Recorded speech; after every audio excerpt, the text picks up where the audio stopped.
Sniffers. Another form of attack that I'd like to discuss with all of you today is something known as sniffing attacks. Before I actually move on to the main crux of this form of attack, I'd like to discuss with you a few real-life case studies which will make you realize how sniffers actually work on the ground or in the real world. The first case study that I'd like to share with you today involves one of the largest shaving solutions companies in the world. Now, this particular company was actually planning to launch a new shaving solution or a new shaving product. One day what happened was the attacker, who was later found out to be a representative of the competing company, he actually managed to break into the network. He installed a sniffer. Using the sniffer, he then actually found out the administrative password of the victim. Using the administrative password, he then actually cancelled orders for approximately 35 different raw materials. And of course, since orders for the raw materials were cancelled, the new product that the shaving solutions company was planning to launch was also delayed. And what the CEO of the victim company then realized was the competitor actually managed to come out with the same shaving solution product at the same time, while in reality, the victim company, who had actually spent so much money, time and effort in developing or in planning the new product, actually lost a lot of revenue, lost the advantage of being the first to market, and so on. So sniffers are fantastic tools as far as unethical activities are concerned, like intellectual property violations, spying purposes, and corporate espionage. Another case study that I'd like to share with all of you actually involves one of the most sensitive atomic and missile research facilities in India. Unfortunately, due to confidentiality reasons, I don't have the right permissions to mention some of the victims or organizations involved in these cyber crimes. However, what happened was, a couple of years back, Pakistani criminal organizations actually broke into this sensitive network and stole sensitive missile information being stored on that particular network. This led to a loss of sensitive data. This is also an example of national espionage and caused a lot of threat to national security as well. So what exactly are sniffers? Sniffers are basically espionage tools or spying tools that capture all data packets being sent across the entire network in the raw form.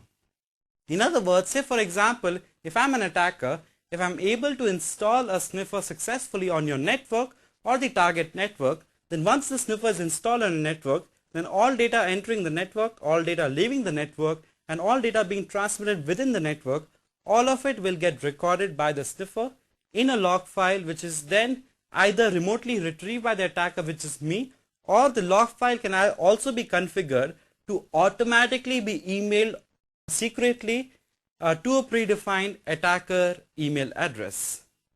So although sniffers were originally developed for network troubleshooting and diagnosis purposes, however, nowadays sniffers are commonly being used for corporate espionage, spying purposes, intellectual property theft, and even password stealing. So how do sniffers actually work? In a shared Ethernet based network, which typically almost 90% of networks on the internet are, each system in the network has a filter which restricts the system's access to only those data packets that are addressed to the MAC address of that particular system. In other words, like I said earlier, almost 90% of all networks on the internet are shared Ethernet based networks. The way they work is, every single system has a filter wherein only data meant for that particular system can be accessed by that system. So that filter prevents data meant for, say, another system to be accessed by this particular system. However, the way sniffers work is, they put the network interface card of the target system in a special mode known as the promiscuous mode. Now, what happens is, when the network interface card of the target system is placed in this special mode, then it can actually access and even sniff or record all data packets being transmitted via that particular system, irrespective of what target computer those data packets are actually meant for. As a result, the filter that normally prevents the target system from accessing data packets not meant from that particular system get removed when the sniffer actually puts the target system into the special promiscuous mode. This allows the sniffers to capture all data packets being transmitted, being received or sent in range of the compromised target system. So sniffers are as simple as that. The working is quite straightforward. Once installed, sniffers can actually be used for spying, for recording a wide variety of information. So what are the most commonly used sniffers that I'd like to recommend to all of you? TCP dump, ethereal, dsniff, snort, which is one of the best sniffers out there. Probably even TCP dump is extremely good. Sniffit and ethercap. So what are the countermeasures that system administrators can possibly take against sniffers? First of all, you got to change your network to a switch Ethernet network. Now what is special about a switch Ethernet network is the fact that only the data packets meant for that particular system ever reach the network interface card. As a result, such networks, there's no way an attacker can actually use a particular sniffer to put the NIC into the promiscuous mode and record or spy on the data packets being sent or received within range of the compromised host. Another very good strategy is to use encryption standards like SSL, SSH and IPsec.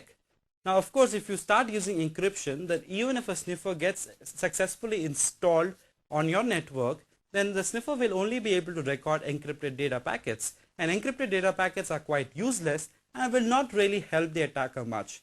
So in my opinion, if you start using encryption, then you actually pretty much made sure that there's no way an attacker can actually gain access to any data being transmitted within your network. Even if you actually employ the first countermeasure, that is, even if you change your network to a switch Ethernet network, there have been cases wherein sniffers have been developed and sniffers have been able to manipulate the target host and still be able to start sniffing or recording the data being transmitted within that network. The third countermeasure is, it is always a good idea to check if the NIC of any system within your network is running in the special promiscuous mode. Because if any system in your network is being run on that particular mode, the chances that a sniffer is installed in your network are quite high. So manual monitoring must be done by all system administrators to ensure that no system has already been compromised. However, like I said earlier, the best countermeasure is to start using encryption standards like SSL, IPsec or SSH. Finally, it is extremely important to note that sophisticated sniffers like a sniffer called ARP redirect work even on switched Ethernet networks. So the first countermeasure, like I said earlier, is not extremely effective to the point of being foolproof. So if you are running a network, even if you change the network to a switched Ethernet network, there are sniffers like ARP redirect which will still be able to record the data packets being sent or received by your network. So sniffers are very dangerous tools which are commonly used for corporate espionage or spying or theft purposes. So at this point of time, I like to give a small demonstration of a couple of very popular, very commonly used sniffers that are available on the internet. As you just saw, sniffers are extremely easy to use and they can be used by an attacker to find out a wide variety of sensitive information from the target network. So at this point of time, I also like to draw your attention towards a few anti-sniffing tools that are being used by system administrators the world over. There is a software called Check Promiscuous Mode or CPM, which is commonly used by system administrators to find out what system within the network actually is in that special promiscuous mode, because any system which has been placed in the promiscuous mode is probably under the influence of sniffing. Finally, there are a couple of anti-sniffing tools like anti-sniff and sentinel, which are commonly used by system administrators for anti-sniffing purposes.